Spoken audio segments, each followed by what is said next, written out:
destroying right now. Yeah, for sure. I think And that's the thing. And that's the thing with AlanDiss too.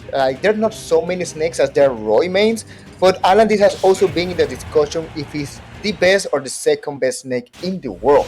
So it's very interesting to see this type of matchup between two of these players that show some of the highest level possible of their characters. And it's gonna be Final Destination. What a way to start set.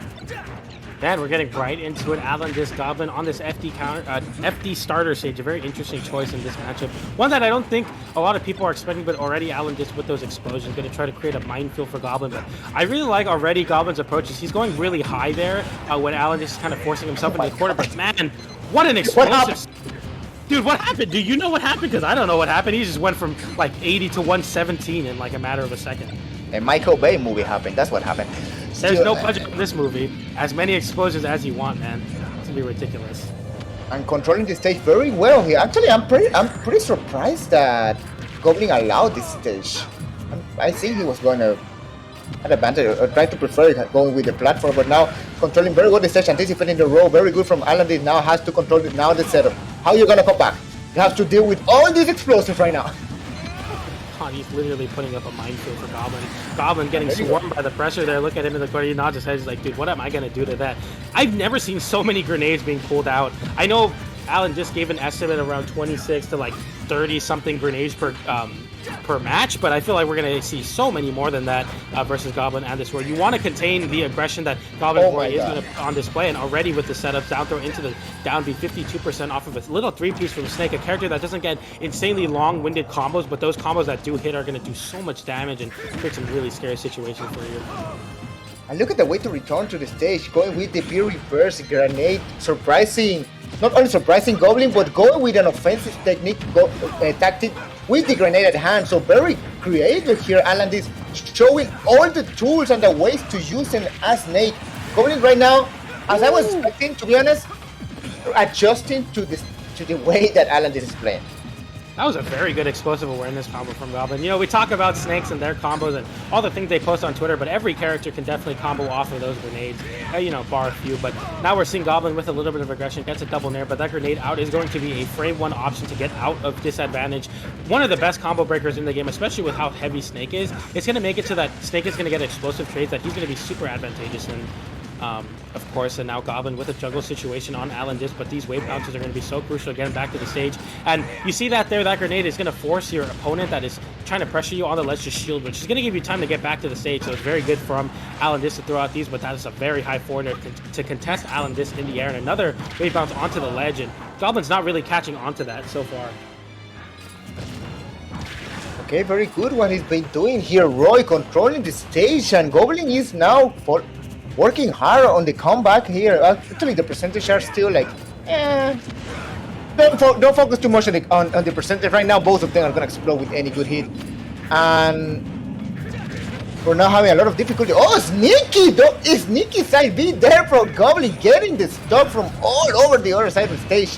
Very well here, surprise and get a good grab, and now for the first time, Goblin is on the lead. Yeah, really good to see him come into his own in this matchup, and I feel like it just kind of a little bit of adaptation after that first ledge shot is going to be all that Goblin needed, and now we are back with Goblin at 194% max rage versus Snake, and AlanDiss is just going to try to throw out these big explosive, and up to will kill, a C4 will kill, some sort of grab setup will kill, but Goblin is not just going to give it to him. Gets a side B, does that kill? No, it does not, but man, what an explosive start, 85%. Man, he's rushing down AlanDiss, not giving him any room to breathe, but that down B is going to be so crucial in closing that stock out, and now AlanDiss has an opportunity to make this clutch. What seemed like such a controlling game for him now has to make a comeback here on this game number 1 on FD. Yes, exactly. Gonna be the side 2, not enough. Still alive. Trying to go back to stage. Look at all the explosives at the same time that he was landing. What a great positioning there from AlanDiss with his explosive. Right now, trying to build setup. The neutral air doesn't anticipating very well. Goblin is doing a lot of attention there, specifically to when AlanDiss is approaching with the projectiles. Very good knowledge there of the timings of Snake. Oh my god, that down B was gonna be so good. That was so smart to go for the down B there to cover the tech away, able to get an instant dash attack out in time, but Goblin with a very interesting choice off the ledge, utilizing that jump from ledge into an up air to get that sweet hitbox to kill off the top, and now That is Goblin making a comeback there. That game one was looking pretty rough, but able to come back into his own. And that's the level of consistency I'm expecting to see from Goblin. Something that really sets him apart from the other Warriors is his defensive game and how consistent he is in it. And I really want to see him kind of come into his own here in the bracket. And it looks like he just adapted so quickly on the fly there. Yeah, that was the most crucial part. The level of adaptation was impressive. The amount of how fast he was able to adapt to all the techniques that we're doing, Alan, was really great. He only needed like a stock and a half, and he was already like anticipating specifically the way he was going to approach AlanDiss. Yeah, and that was just really, really great. He was picking apart the game plan very well. Hopefully, we see a counter pick of the stage here. Yeah, we do small battlefield, a stage that, you know, came midway through the game, and I know a lot of Snake players really favor this stage. The platform, the big platforms allow you to set up some pretty interesting platform tech chase stuff, along with able to cover one in itself, and it gives you more room to land. So it's a pretty good stage for Snake for sure. But Roy definitely gonna have something to say about that. Gets it down there on the air dodge Goblin with some insane amount of aggression already. Back air contesting the platform, and man, Zifo, I don't know what to say. This is just who do you have to win the set first? So I don't even know. This is crazy. Man, I'm really liking what I'm seeing here from Goblin right now, because the way he pressured AlanDiss and got that 98%, only forcing him out of stage and then punishing when he was coming back with the down air. He's right now doing the best decisions he needs to do. But at the same time, the explosiveness of AlanDiss and the sneakiness that he can come. Whenever you don't expect that, it can come a very good setup, but it doesn't matter when you got a very good up air anticipating the jump, very good there from Goblin. Doesn't give him the time to AlanDiss to just prepare his setup to be able to get a kill. Yeah, as you said, just a very good overall game plan and awareness from Goblin, really picking apart where AlanDiss is trying to pull these projectiles and set up some trap play, and some very good counter play there from Goblin. Gets the up air into the back air, goes for the down tilt off stage. Now AlanDiss, no double jump. Let's see how he gets back to the stage. He goes for the C4 to kind of contest under the platform, where Goblin's going to want to try to initiate a jump to shark out the platform. Very good awareness from AlanDiss. This defensive game is going to be so crucial, but that was really interesting. Goblin going for the second place into the immediate air dodge off the platform. And the way he's kind of sporadically moving has been really difficult for AlanDiss. He's not really have a rhythm. I feel like there's like hardly any rhyme or reason. He's just really changing up his timing so well, and it's causing AlanDiss a lot of trouble. But now with this edge guard, with the Nikita, AlanDiss is going to be able to bring it back to a 2-stock apiece situation. Finally able to get the stock, and now he has a little bit more time to start going. I actually feel like the counter pick has not working as effectively as he was anticipating. I feel Goblin is more comfortable here than what I'm feeling AlanDiss right now with the level of Russian he's allowing. But he just needs one good setup and he can make like 50% and immediately can turn over the things. But right now, I also feel like AlanDiss is jumping too much and Goblin is punishing a lot of them. No, I have to completely agree with that. I feel like Goblin has just been able to really contest where AlanDiss is trying to initiate jumps and where he wants to land, and that's something that's really scary as Roy. Roy is a character that, once he kind of gets a read on where you want to be, is going to be so scary. But what a mash shot from AlanDiss, 161% and able to get out of it. And dude, Goblin cannot catch a break with these weak hitboxes, but finally gets the hill hitbox on that forward to kill off the side. Goblin now with a very sizable lead here, gets the triple forward, quadruple forward, 40%, and able to grab the ledge. AlanDiss in a very bad spot here, tries to go for the downer, but doesn't find it, and now waits out the spot dodge with a side B. No full punish though, and now AlanDiss has an opportunity to edge guard Goblin, but man, the way he's been mixing up his recoveries, if not a Nikita, it's going to be very difficult to close out Goblin's stock that way. Okay, getting this advantage getting bigger. Getting a lot of mistakes here right now from AlanDiss, and the situation is getting more difficult for him, getting closer to two wins for Goblin right now, and the situation very bad for him. Okay, taking him back to stage, not allowing Snake to even touch the. Okay.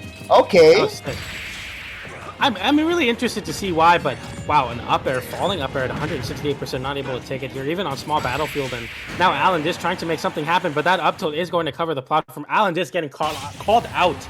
It is landing there. That wave out to the platform was a little bit too telegraphed, and he is unable to make it back through that means. And now we're seeing AlanDiss. He's going to have to make something happen here, maybe mix it up.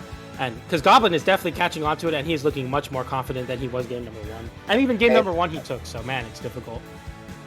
Exactly, that was what I was thinking of saying. It's more like I feel that Goblin is way more comfortable right now after the second match. So he needs to change.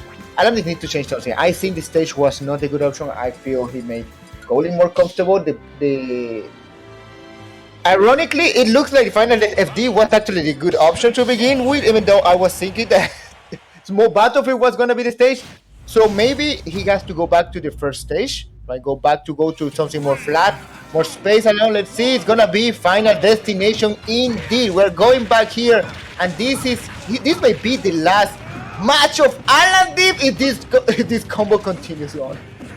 Man, the way that Goblin is just oppressing AlanDiss in this disadvantage has been so impressive. He's just really rushing him down and making it so hard for him to breathe. But now AlanDiss has a little bit of something to start up. 72%. Goblin has a grenade and had good air dodge, been able to cover it with an up smash. What a great read there. And now AlanDiss with a little bit of a lead here. But man, the way that Goblin is scrapping at each other, it's hardly clear who has a lead in any given situation, but Alan just trying to go for a down throw wait, but that's not going to work on Goblin. Goblin just going straight for the get-up attack there, gets the backer. Even with the leapfrog grenades, not really able to take so much space against Goblin, and now we're seeing just some crazy high percent gameplay already, but we're barely a minute in. Yeah, both characters are very explosive, and I'm not immediately going for a lot of damage. We're having a lot of trouble here getting the kill, but nothing when you get here the jab to back air and immediately goes ahead Goblin, and now trying to make a combat, try to extend his advantage as much as possible, but anticipating the jump, getting the up tier, and now getting pretty close here in the second stop. Oh no. What was that combo? Goblin trying to make something happen there, cooking up that combo with that down there into the side B, but now Alan able to get out of it, finally gets a sweet spot of that jab. I was wondering when that was going to finally hit for Goblin, and now with this jungle situation, 104% on Alan. Goblin just trying to swing at him in any way he can, make it so uncomfortable, and I like that roll from Alan to get back into his own explosive where he feels comfortable. But Goblin trying to shark down with a tomahawk side B, but unable to find it, and now we see a very big startup for Alan. Goblin on the ledge, 34%, but those mortars are going to rain down 61%, and Nikita pull now. Goblin unable to make it out of the corner, gets the parry, tries to go for a grab, but Goblin mixing up his drift, but man, he's just going from coast to coast, corner to corner, but finally gets a reversal back here on the lag, and Goblin putting AlanDiss on potentially the last stock of his tournament run. I'm liking a lot of what Goblin is doing right now. Oh my god, what a way to try to make me shut my words. Amazing what AlanDiss did there. Great grenade to open the grenade. That was so out of pocket, like so improvised, and still worked very well for AlanDiss. As I was saying, his explosive awareness and ability to kind of get conversions off of those grenades are going to be so crucial, and I feel like Goblin was just not ready to DI that. I'm not sure if that was no DI or bad DI or just happened to just kill there with all that rage. But now we see AlanDiss getting forced in the corner here. That C4 is going to be able to give him a little bit of room to get back to the stage. If Goblin isn't aware, but he is so aware of it, even double jumping away from it not to get hit by it, and Goblin now just needs one big jab back here, some sort of sweet hitbox to hit towards the ledge, and that's going to be the end of it. But AlanDiss is going to make it so difficult here, putting up these grenades, trying to make something happen. You're landing with the upper off the footstool, but doesn't find it. Now we see AlanDiss with a ledge trap once again on Goblin. See if he's able to make it back as he did before. Gets the up tilt, not enough to kill, but that's a good spot to be. Gets the jab, but no conversion. The trade was really weird, and catching Goblin in some hit stun. Here's a down throw. Go for the back throw. Is this it? No, it is not. Unable to get the Nikita there. Goblin with the mix-up gets a side B from across the stage. 151% now. Goblin just needs one sweet hitbox to move onto the bracket, and there he goes with the dash attack. Goblin takes it 3-0 over AlanDiss. A very respectable run for AlanDiss, but Goblin is going to snatch that and move on with a 3-0, moving on in the bracket. And ladies and gentlemen, that is going to conclude losers round 1. We're going to be going over to winners, but man, a round of applause for all the players that were eliminated. A salute to everyone's run, making it into the bracket, but not any further than that. And shout out to all the people able to make it, and thank you everyone for tuning in. Man, that was awesome. Those were some crazy sets. That was a great set of sets that we had there. Amazing, what a great adaptation there from Goblin. And it's this time, well, we had the first 4 sets here.